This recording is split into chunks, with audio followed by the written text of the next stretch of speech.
Hello my friends, it's Lisa and welcome to a new video. So today's video I'm going to be discussing the books that just didn't work for me this year, the most disappointing books, the worst books I read in 2021. I kind of have them separated into different categories. We have the just kind of meh category, the category of books that I just feel like didn't work for me. There's not much to say, I just didn't really get along with them. We have the books that I was really hoping to love that just were extremely disappointing for one reason or another. And then we have the books that I just really didn't like this year. So that's how I'm going to, I think, go through this video. And I wasn't going to give a disclaimer in this video this year because I think we all kind of know that I don't mean any offense. If you enjoyed these books, I'm happy for you. I wanted to enjoy them. So I mean no offense if you enjoyed them. I also, of course, mean no offense to the authors as well. But last year there was kind of some drama going on with these types of videos. So I'm just going to say right now, if you like these books, if you wrote these books and you're watching this video, which you probably aren't, but just in case, if you are the author or a fan of these books, these are just my opinions. I mean no offense.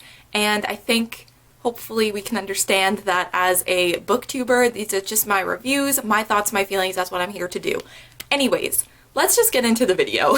So like I said, I do have a few different categories. So I'm going to go through the books that I just maybe didn't enjoy that much, but I don't really have much to say about them. They just weren't for me. So the first book I have to mention is Red Queen by Victoria Aveyard. I did give this 3 stars. I'll try and include my ratings for these books while I'm talking about them.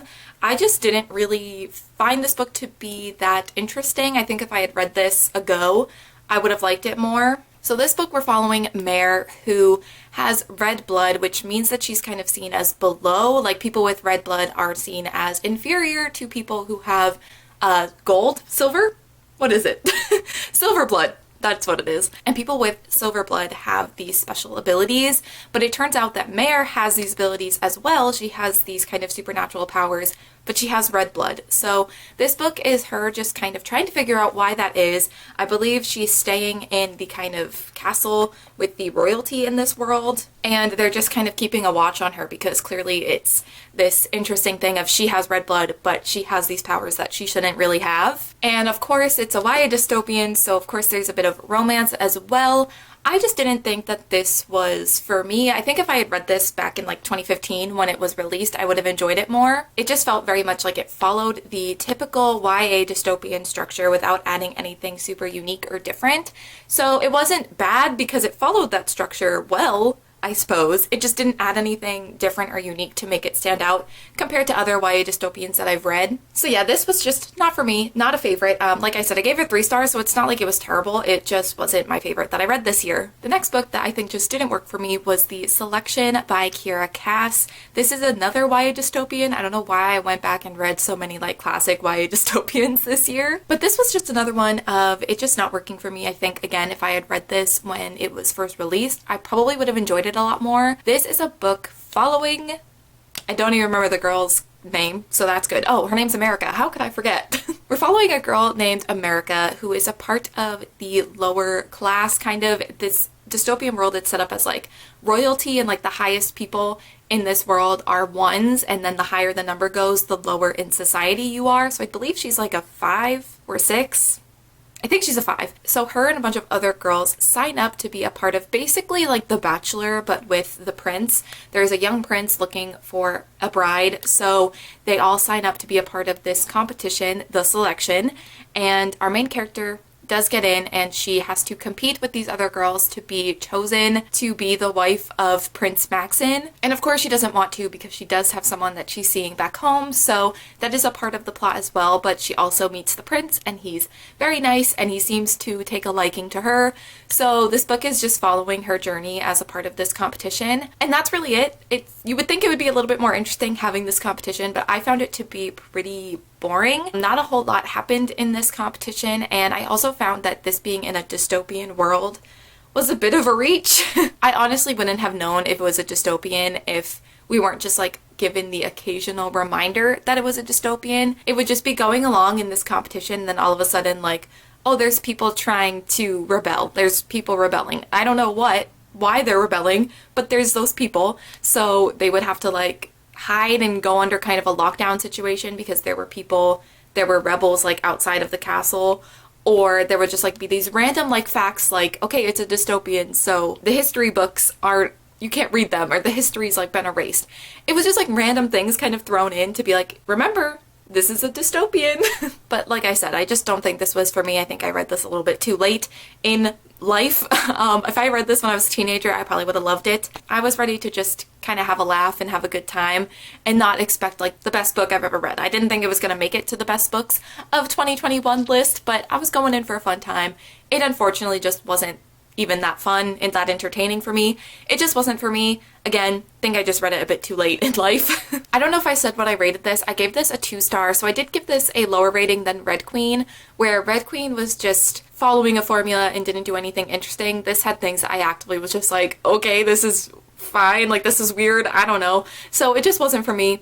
But I can understand why this would be like a fun series for people to read. It just wasn't for me at this point in my life. And the final book in this kind of not for me / meh section is Payback's a Witch by Lana Harper. So this is kind of a romance novel following this girl who's going back to her town where she grew up to see this kind of competition happen between all of these different witch families. So there's kind of this competition element between these witches, and she's also having this romance that is building with another character. Her, the love interest, and the other main character's best friend, they're kind of coming together to plot against this guy who has kind of wronged all of them. They've all been in a relationship with him.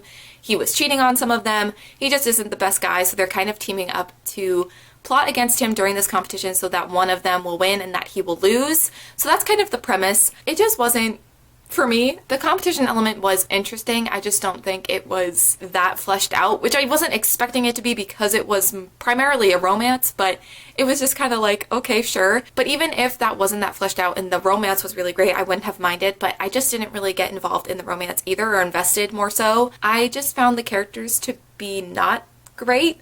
I don't know, I just didn't really care for them or their relationship. I wasn't that invested in the romance. When I was reading it, I thought it was fine. Like, it was a fine thing to have on as an audiobook while I was doing other things, but upon reflection, it was just not that great. I didn't really like the main character that much, and the romance was just very like lackluster. I also was on a live show discussing this book. This was the Winer's pick for October, so I'll have that live show linked below because that live show actually made me lower my rating, having everyone discuss like all of the not so great things that happened in the book, and it made me kind of remember a lot of things about it because I completely just forgot what this book was even about. Like, it just left my brain the instant I finished it. So I originally gave this book a 3-star, but then after the live show I lowered it to a 2.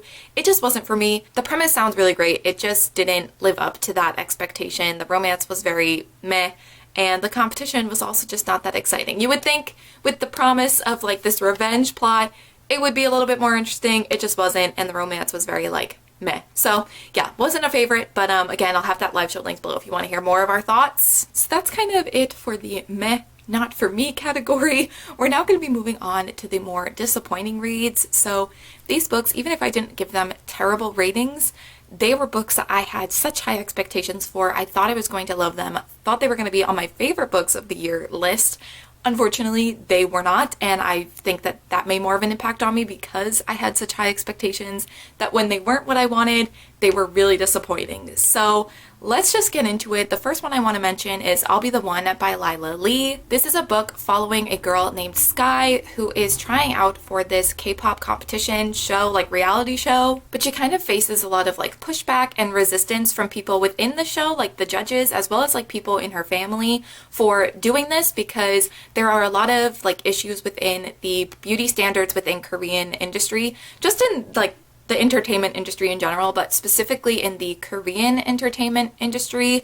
And she is plus size, so some people think that because of that, she is incapable of trying out for this competition and being a successful like K-pop star. But it's kind of her mission to prove those people wrong. And so she tries out for this competition, she gets in, the book is following her kind of competing in this competition as well as maybe developing a relationship with one of her competitors. There's also, you know, some great LGBTQ plus rep in this book as well, and I definitely don't want to take away from how important some of the aspects and representation in this book is and how these discussions should be had, especially for younger readers. I think it's a great book targeted towards younger readers. Having discussions about the beauty standards in the entertainment industry is so important, as well as like just discussions on the LGBTQ plus community as well. I just think there were a lot of really great discussions in this book, and I don't want to take away from that. I just didn't enjoy the actual story and the kind of other aspects of this book. Like the writing was not for me. It felt very juvenile, and I know it's a young adult book, but I don't know, it just, the writing for me just didn't work out for me. I found a lot of it to just be a bit cheesy, and I don't know, it just, I don't know how to describe the writing style. It just wasn't for me. There were also just a lot of things that happened throughout this book plot-wise. I was just like, why is this happening, or why would this happen the way that it did? I think just overall I didn't enjoy the kind of plot of this book and the writing style and the choices that were made, but I do think, again, that there is a lot of important discussions to be had in this book, so I would still recommend it, especially to younger readers or people that want to see themselves represented in a young adult book. I think it is important in that way. It just didn't really work for me plot-wise. This was another book that there was another live show discussion on it as well. We read this for the BTS readathon back in March, so if you want to go and check that out and hear our thoughts on that, I will have that linked below as well. But yeah, I was really bummed that this book just didn't work for me. I was really excited for this one. I was excited to read a book about kind of the K-pop industry and everything, as I had gotten really into K-pop at the beginning of 2020. So I was really excited for this release, and after, you know, like a year or so of it being out in the world, I was so excited to finally get to it. I was hoping it would win the kind of poll for the BTS readathon. We did a poll of books we could read for the readathon, and I wanted it to win so badly. I was so excited. So when it didn't work out for me, I was just really, really disappointed, and it's like, I look at it, I'm just so sad that I just didn't enjoy it. But I know a lot of people have enjoyed it. Again, important discussions, important representation happening in this book, so I'd still recommend it. It just didn't work for me. Oh, hi. Can you see Sam? Are you coming to help me film, or are you about to be a nuisance? Could go either way. Just cuddle on my lap. It'll be fun. The next book I have to mention... Oh, are you already on the move? Anyway, the next book that I have to mention, I am so sad that this is featured in this video and not my favorite books of the year video. This is probably like the biggest disappointment of the year for me, and that is The Invisible Life of Addie LaRue by Victoria Schwab. I'm sad about it. I originally gave this book 4 stars when I first finished it. Upon reflection, when thinking about planning out this video, I actually ended up lowering it to a 3.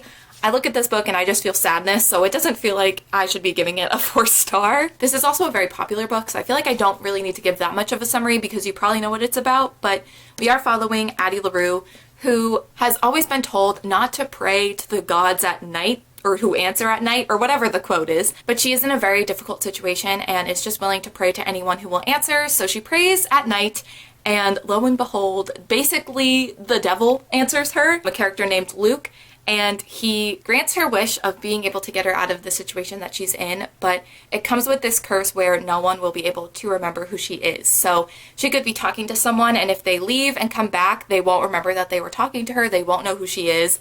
So we follow her over like 300 years.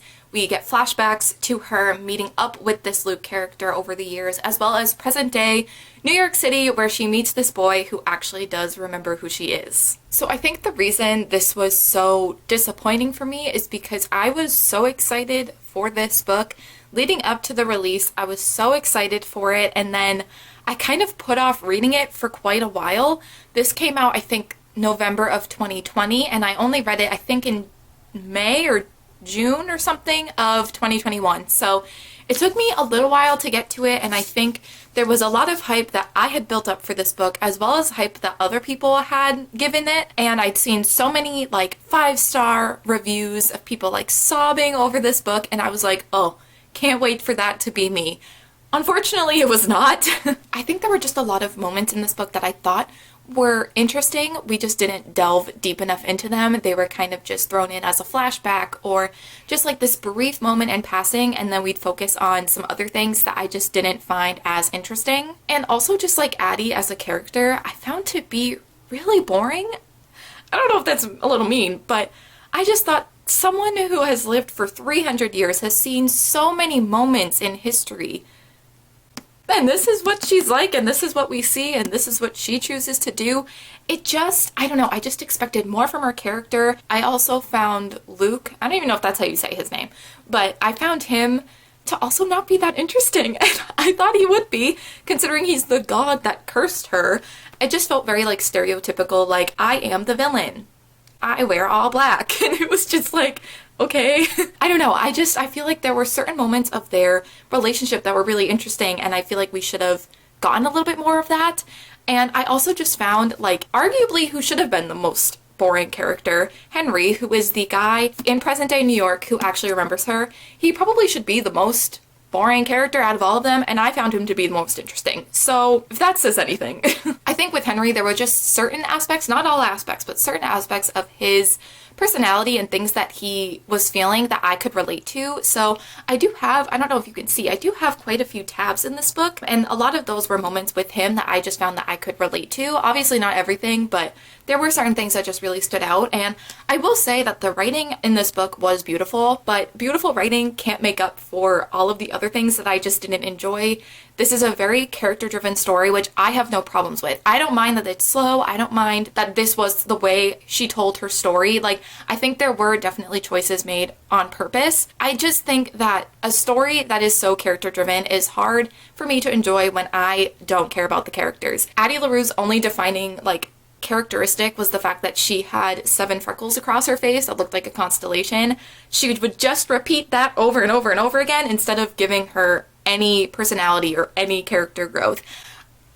I'm sorry, I really didn't love it as much as I wanted to. I thought this was going to be a favorite of the year.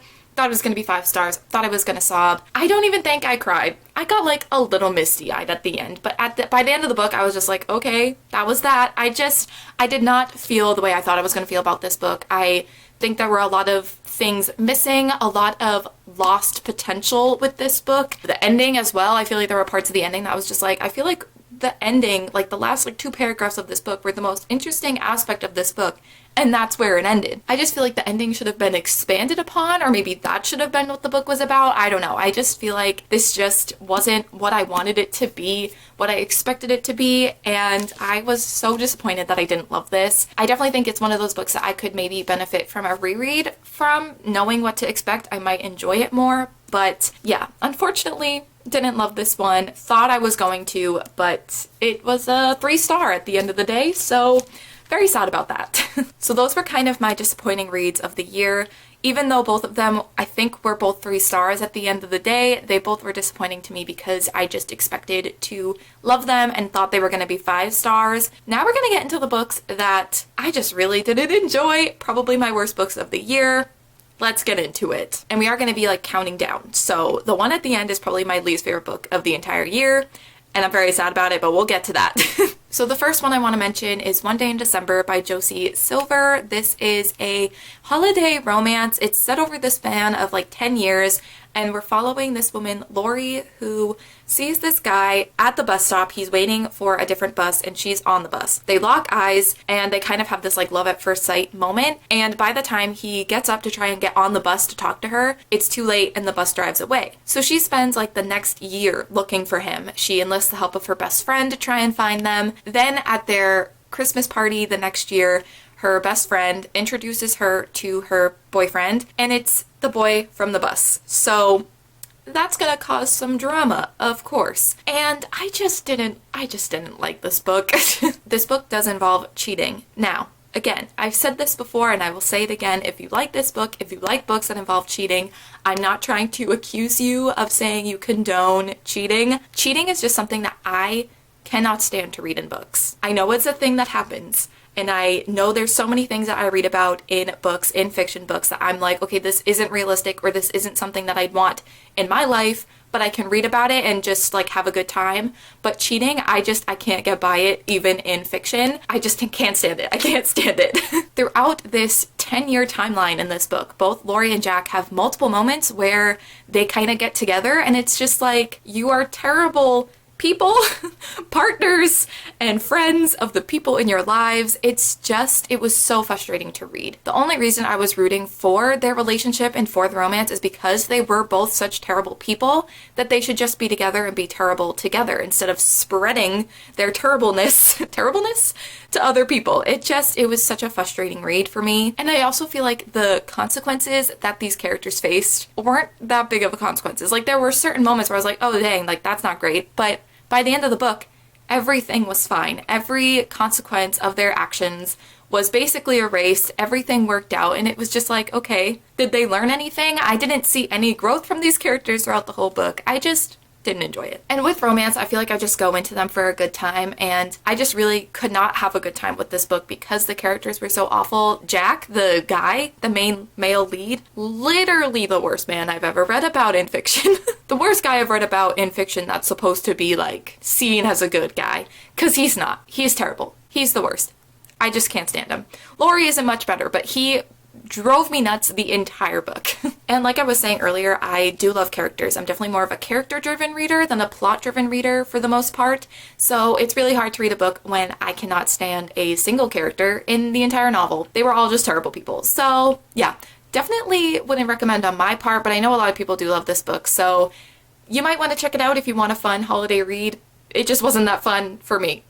The next book I want to talk about is Darling by Kay Ingram. This is a mystery thriller YA Peter Pan retelling sort of thing. We are following our main character Wendy, who moves into this new house, and one night this guy named Peter basically breaks into her house, and instead of being like, wow, this guy just broke into my house, this is a problem, she decides to like fix his jacket and go with him to this party.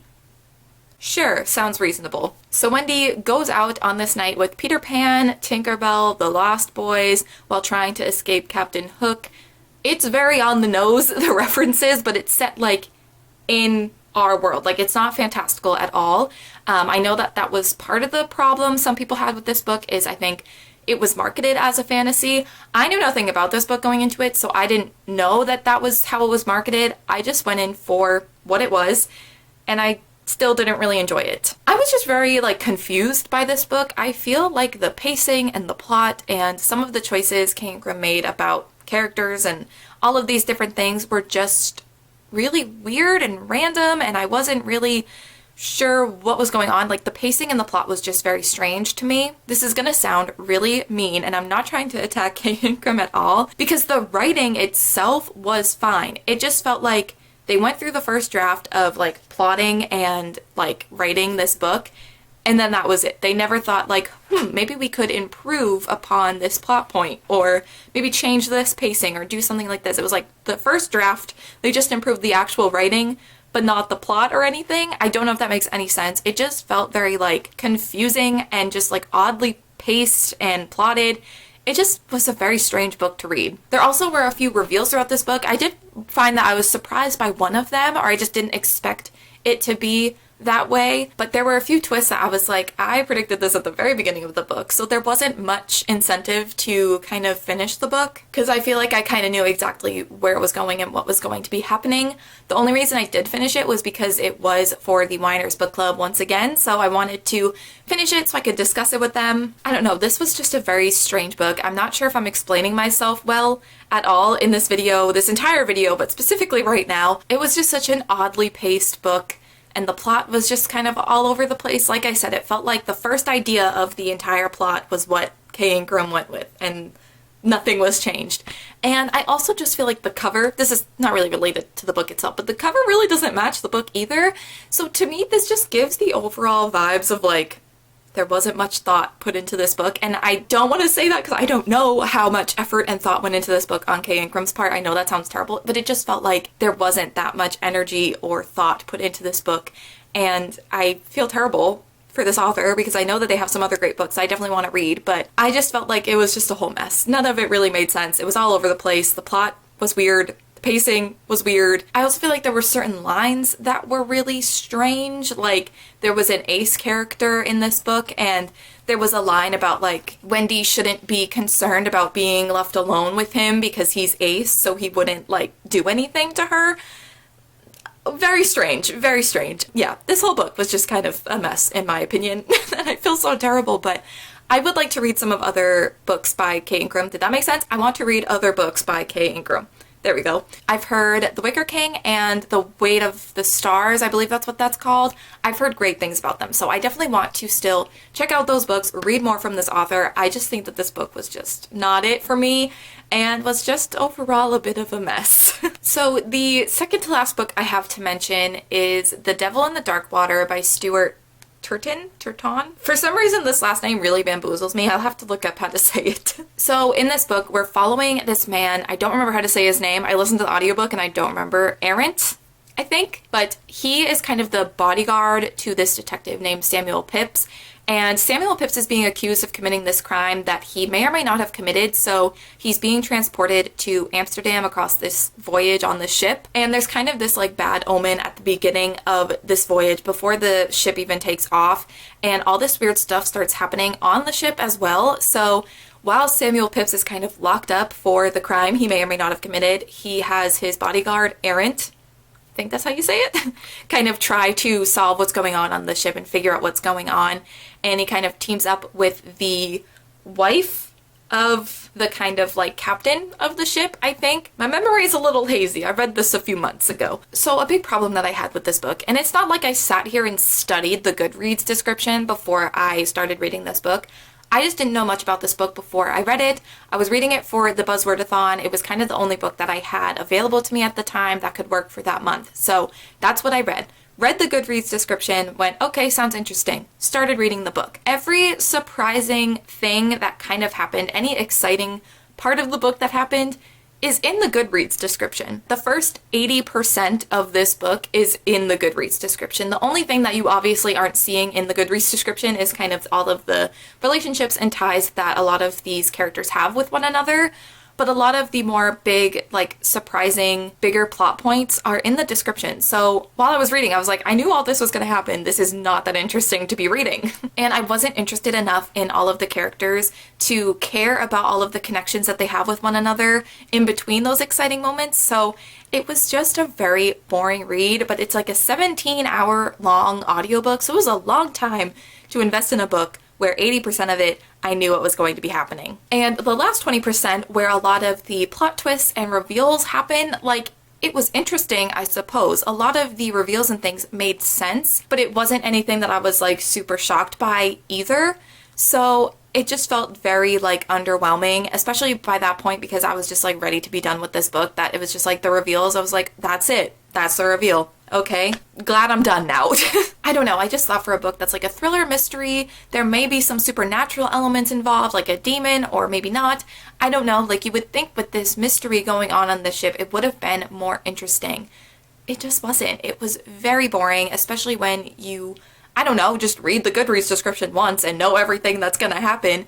It just wasn't that interesting and intriguing for me. I also wanted to bring this up because I kind of had a problem with it, but I also know that people feel differently about this, so I'm not trying to say that I'm correct and I have the right opinion, but this book, it takes place in like the 1630s, I think. So the way that these characters speak and some of the way these characters think are pretty modern and pretty progressive for what it would be in that time. The wife of, I believe, the captain of the ship, I don't remember, some significant man on this ship, she is the wife of, and she's trying to help figure out what's going on this ship. We have some of these male characters seeing her as an equal, not seeing a problem with her trying to help. There are male characters that do kind of look down on her, so it's a little bit more accurate to the time, but there are a lot that also just see her as an equal and see her daughter as well as an equal. We also have the way the characters speak in this book and speak to one another. It's not super accurate to the time, it's very modern, and so the language and just the way they view certain things is a lot more progressive than it would actually have been in this time period. So it seemed a bit weird that the author chose to be historically accurate when using a term that some people see as offensive. There is a character that is referred to as a dwarf in this novel, and I think some people are okay with that term, but some people are not. And it just seemed weird that that was used, but then other aspects of this book were a little bit more modern and not as, you know, historically accurate, but they chose to be historically accurate when it came to using that term. It just seemed a little weird to me, and I don't know, like, I know some people are okay with that term and some people aren't. It's just one of those things where I don't want to say whether it's right or wrong. It's just something I wanted to bring up and mention. It just seemed a little weird to me. And also this character is like subjected to a lot of like rude comments and things from characters in the novel. So it's just, I don't know, it was just a very weird and uncomfortable reading experience for me. But I also don't want to say that, again, that I'm right and that it's bad and how dare they. I would love to have a better understanding of this and a good discussion about it in the comments if you want to give your opinion. But even putting that aside, I just did enjoy this book. I thought, you know, for a mystery with this, like, the premise of them being on a ship and being isolated and just not knowing what's going on, I thought it would be a lot more entertaining, a lot more interesting, and it was not. It was quite boring. The reveals were very underwhelming for me, so it just wasn't my favorite. Wasn't into it. I also would love to hear your opinions on that term that is used, and if, you know, how people feel about authors using terms that might be historically accurate but would not be used today. I actually don't know. I'm gonna be honest, I don't know how often that term is used. I know some people find it offensive and some people don't. So again, I'm open for a discussion. I just wanted to bring it up and make people aware of it, and it's just something that I wanted to point out. And now moving on to the final book in this video, my worst book of the year, the book I was the most disappointed by and also just really did not enjoy, Miss Rule of Wolves by Leigh Bardugo. I feel like this is probably not going to be a surprise to anyone who's maybe watched some of my videos before. I found this book to be very disappointing. I don't want to say too much about what this book is about because it is the second book in a duology that is the 7th book in the overall, like, Grishaverse series. We have the original Shadow and Bone trilogy, we have the Six of Crows duology, and then we have the, I don't even know what this is called, but we have King of Scars, and then we have Rule of Wolves. So this is quite farther along in the Grishaverse world, and we're following characters from both of those series in this duology, so I don't want to say too much about what this is actually about. So first of all, I am not the biggest Grishaverse fan in general. I have only given one of them out of 7 5 stars, another one 4, and the rest have all been 3 or lower. So I definitely am not the biggest fan of these books or like the world itself. It's definitely not my favorite like fantasy world by any means. So I think there are a lot of people who love these books, love these characters, love this series that have enjoyed this. So don't be scared if you like these books. Don't be scared to go into this. It's just my opinion as a person who's not like a hardcore fan. But I just found a lot of the choices in this book to be really strange. I don't understand a lot of the choices Leigh Bardugo made. It just went a weird direction for me. So let's start first off with the fact that this duology is advertised as Nikolai's duology. If that's why you're excited for it, get that out of your brain. It's not. Nikolai, I feel like, is barely in this book, and when he is, there are like important things that are revealed about his character and things that happen to him, and they are brushed off within like a page or two.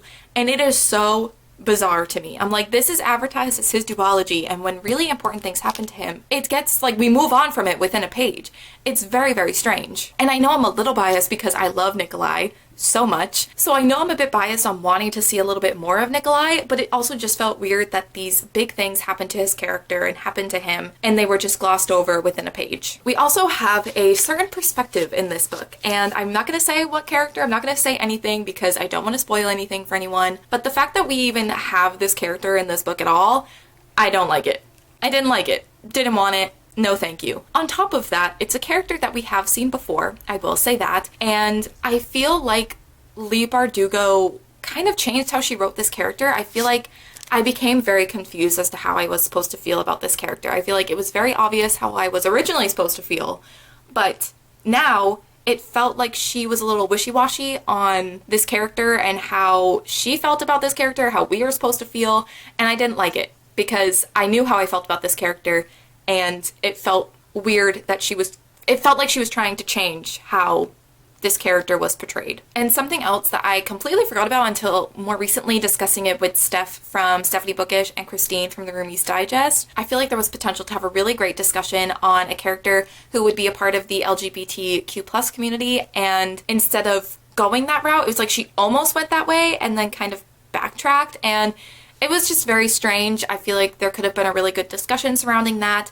and it felt like, I don't know, it just felt very strange that she like almost went there and then was like, just kidding. And to top it all off, the ending of this book definitely leaves it open for her to continue on and write more books in this world. Now, as a Shadowhunter fan, I can have nothing to say about series going on for too long, because I know.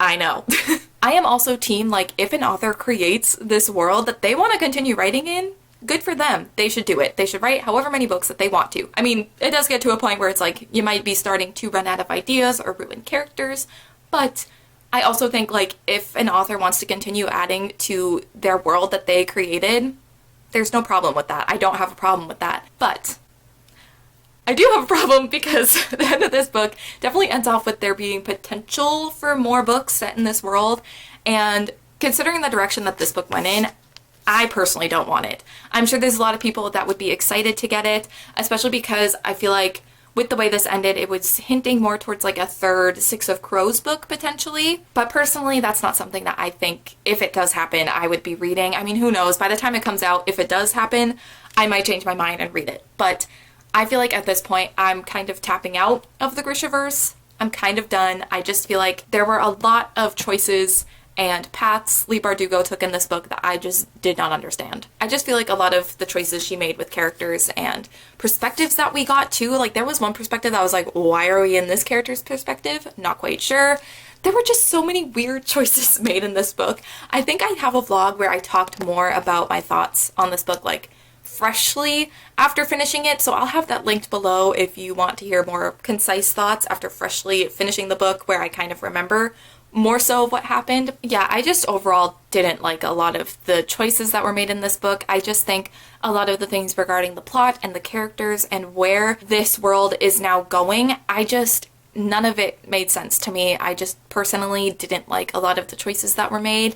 And again, I think if you're like a hardcore fan, you might still enjoy this. I know a lot of people have enjoyed it, but I'm not. So I don't know if that's maybe a reason why I haven't enjoyed it. I just didn't find it to be what I wanted it to be. A lot of weird choices were made. A lot of choices I didn't like were made. And yeah, it just was very disappointing for me. I think that's a big part of the reason too why I'm so like upset by this and why it's my least favorite book of the year, because I was excited for this. I didn't hate King of Scars. I know a lot of people didn't really like that one. I think I gave it like a 3.5 star.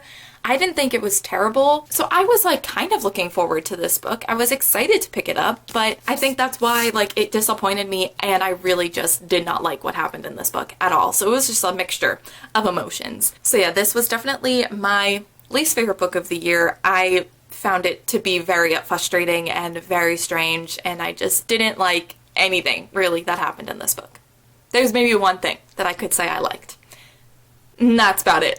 Alright, those were all of the books I wanted to talk about. Those are my most disappointing and worst books of the year. I apologize if this video was all over the place. I feel like I'm really good at articulating my thoughts when it comes to especially like more negative reviews of books, like in my head when I'm planning these videos out, but then when it comes time to film them, I just completely forget everything I wanted to say, and I feel like I stumble over my words a lot, so I apologize if none of this made sense. If you want more clarification on any of these books or my thoughts on them, please let me know down below in the comments. But yeah, these were just the books that I read this year that did not work out for me, unfortunately. And once again, of course, I mean no offense to you, a viewer who is watching this that may have liked these books. I'm so happy you enjoyed them. I wish I did too.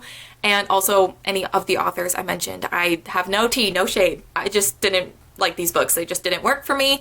That's all it is. But yeah, if you guys want to let me know down below in the comments what your least favorite book of the year is, I would love to know. But that is going to be it for this video. So thank you guys so much for watching, and I will see you in my next one. Bye.